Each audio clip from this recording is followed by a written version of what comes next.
কুরবানির ঈদ শেষ হয়েছে মাত্র কদিন হলো, তার মধ্যে কিন্তু অনেক রেনি একটা ভাব, চারিদিকে বৃষ্টি বৃষ্টি ঠান্ডা ঠান্ডা আবহাওয়া। এই আবহাওয়াতে যদি খুব ঝটপট কোনো ঝামেলা ছাড়া এরকম করে হালিম তৈরি করা যায় সুস্বাদু, কেমন হয় বলুন? ঝটপট একটা রেডি মিক্স হালিম থাকলে তাহলে আসলে রান্না করাটা খুবই ইজি, একদম ইজি ওয়েতে রান্না করে ফেলা যায়। তো প্রথমেই যে জিনিসটা করতে হবে, কয়েকটা উপকরণ লাগলে, জাস্ট পেঁয়াজ, আমি আদাটা ইউজ করবো, অনেকে আছে আদাও ইউজ করে না। আর এই প্যাকেট মশলাটার মধ্যে আপনারা পেয়ে যাবেন ডাল সর্ষের দানা, এবং প্যাকেটে সুন্দর করে রেসিপিটা লেখাই থাকে, তবে রেসিপির বাইরেও কিছু জিনিস থেকে যায় যেটা আসলে হালিমটাকে আরো অথেন্টিক এবং মজার করে। তো গাছ থেকে পুদিনা পাতা পেড়ে আনলাম, আর হচ্ছে ছাদ দিয়ে, আর পেঁয়াজ নিয়েছি, আদা নিয়েছি, রসুন নিয়েছি, আর মাত্র কয়েকটা উপকরণ, আমি একটু লাল মরিচের গুঁড়াটাও ইউজ করব ভালো করে, এজন্য নিয়েছি কারণ স্পাইস আমার বাসা পছন্দ করে। আর এই মশলাটা দিয়ে রান্না হবে মাংস। তো মাংস রান্নার প্রসেসিংটা পুরোটাই দেখাবো। প্রথমে যেটা করতে হবে, রাঁধুনি হালিম মিক্সের যে ডাল শস্যের দানাটা, এটা গরম পানিতে প্রথম ভিজিয়ে রাখতে হবে। তো আমরা এটা হাফ অ্যান আওয়ার ভিজিয়ে রাখবো, 10 মিনিট ভিজিয়ে রাখলেও হয়, তো আমি হাফ অ্যান আওয়ার ভিজিয়ে রাখবো এটাকে। তো ভিজিয়ে রাখতে রাখতে রান্নার প্রসেসিংয়ে চলে যাব।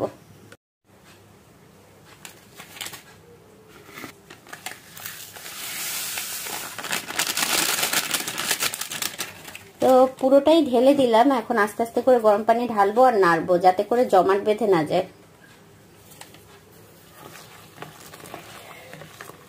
তো এরকম করে আস্তে আস্তে করে গরম পানিটা ঢেলে নেবেন, আর এরকম নাড়তে থাকবেন, না হলে কিন্তু এটা জমাট বেঁধে যাওয়ার একটা পসিবিলিটি থাকে এবং এটা খুবই বাজে হয়ে যায়। তো পরে দরকার পড়ে আরো পানি অ্যাড করা যাবে, তবে আপাতত অল্প পানি দিয়ে এটাকে জাস্ট কিছুক্ষণ ভিজিয়ে রাখতে হবে।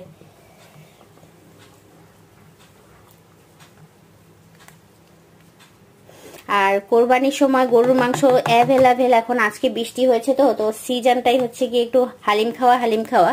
তো চিন্তা করলাম কোরবানির গরুর মাংস তো সবারই ফ্রিজে কম বেশি আছে, এখন সবাই কিন্তু একটু টুকটাক কোরবানির গরুর মাংস দিয়ে কি রান্না করা যায়, কি খাওয়া যায় সেই ট্রাই করছেন।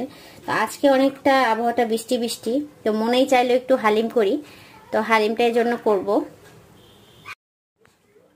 এখানে অলমোস্ট হচ্ছে এগুলো হচ্ছে বেরেস্তার জন্য পেঁয়াজ নিয়েছি, আর এই যে রসুন আর পেঁয়াজ আর আদাটা মিক্স করে আমি ব্লেন্ডারে ব্লেন্ড করে ফেলবো, কোনো ঝামেলায় যাব না। আগেই বলেছি আপনাদের একদম ঝটপট, প্যাকেট মশলায় কিন্তু লেখা থাকে আদা রসুন এগুলো দেওয়ার কথা, কিছু লেখাই থাকে না।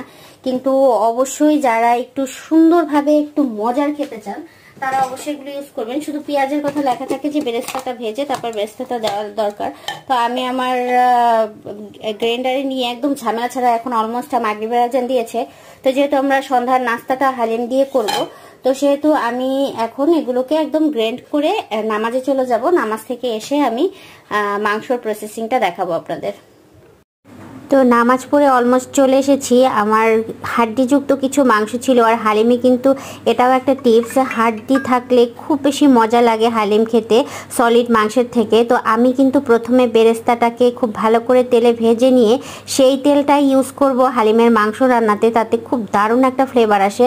আর দেখতেই পাচ্ছেন আমি ওই বেরেস্তার তেলের মধ্যে কাঁচা যে মশলাটা ছিল, চুলার আঁচটা একদম বন্ধ করে, কারণ হাই হিটে কিন্তু লোহার কড়াই এটা খুব বেশি ফ্লাপি হয়েছিল, অনেক গরম ছিল। তারপর কিছুক্ষণ পরে ধরিয়ে দিলাম, কিছু গোটা গরম মশলা ইউজ করলাম এবং মাংসটা দিয়ে জাস্ট ওই মশলাটা মিশিয়ে দিয়েছি। কতটা ইজি রান্না করা। এবং প্রেসার কুকারে মাংসটা যখন কষাতে দিব তখন অন্য আরেকটি চুলার মধ্যে আমি যে কড়াইতে মাংসটার মশলাটা বুনেছি সেই মশলা যাতে একটু ওয়েস্ট না হয়, সেখানে কিছুটা পানি দিয়ে তার মধ্যে হালিমের যে মশলাটা আছে ওই মশলাটা মিক্স করে গরম পানি করে নিলাম এবং মাংসটা মধ্যে দিয়ে ঢেকে দিলাম মাংস সিদ্ধ হওয়ার জন্য।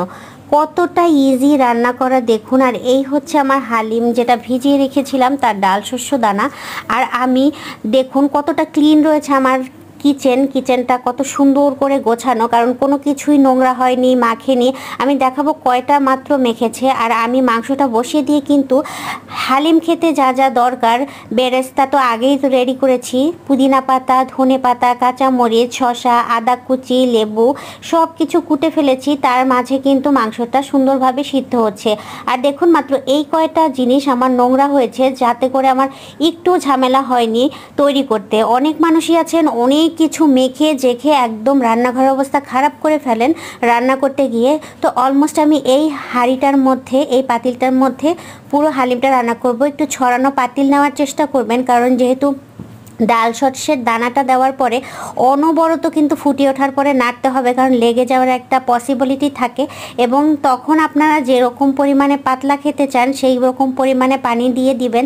এটা অনেকটাই পানি দিয়ে দেওয়া দরকার, কারণ এটা কিন্তু একটু গ্রেভি হয়ে গেলেই একদম থকথকে বেশি হয়ে যায়, তখন রিয়েল টেক্সচারটা পাওয়া যায় না। তো আমি সব সিক্রেট টিপসেই কিন্তু আজকে আপনাদের মাঝে শেয়ার করে দিব। আর মাংসটা কিন্তু একদম পারফেক্টলি সিদ্ধ হয়েছে কিনা সেটা অবশ্যই দেখে নেবেন। আমি দেখে তারপর একসাথে হালিম আর ডাল সর্ষের দানা মাংসের সাথে মিশিয়ে অনবরত কিন্তু নাড়ছি, যাতে করে নিচে লেগে না যায়। এবং একটু পাতলা পাতলা অবস্থায় উঠিয়ে ফেললে আপনারা একদম দোকানের টেস্টটা পাবেন।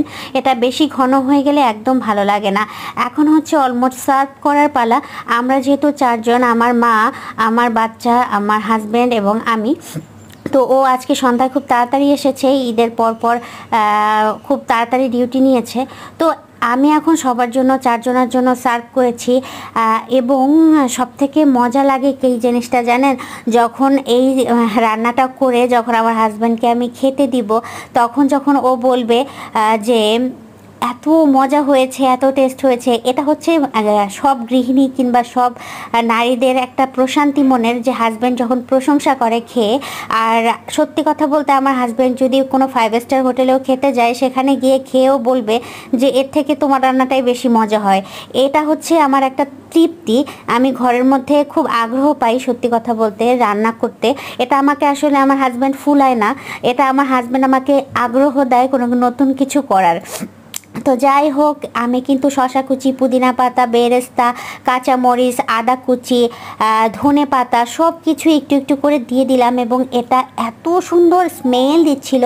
আর গার্নিশ করার জন্য কিছুটা লেবু গোল গোল করে কেটে, কিছুটা পুদিনা পাতা আস্তে আস্তে করে রেখে সাজিয়ে দিলাম। প্রথমে দর্শনধারী, তারপর গুণবিচারী। খেতে কিন্তু অসম্ভব মজা হয়েছিল, আমার হাজব্যান্ড অনেক প্রশংসা করেছে।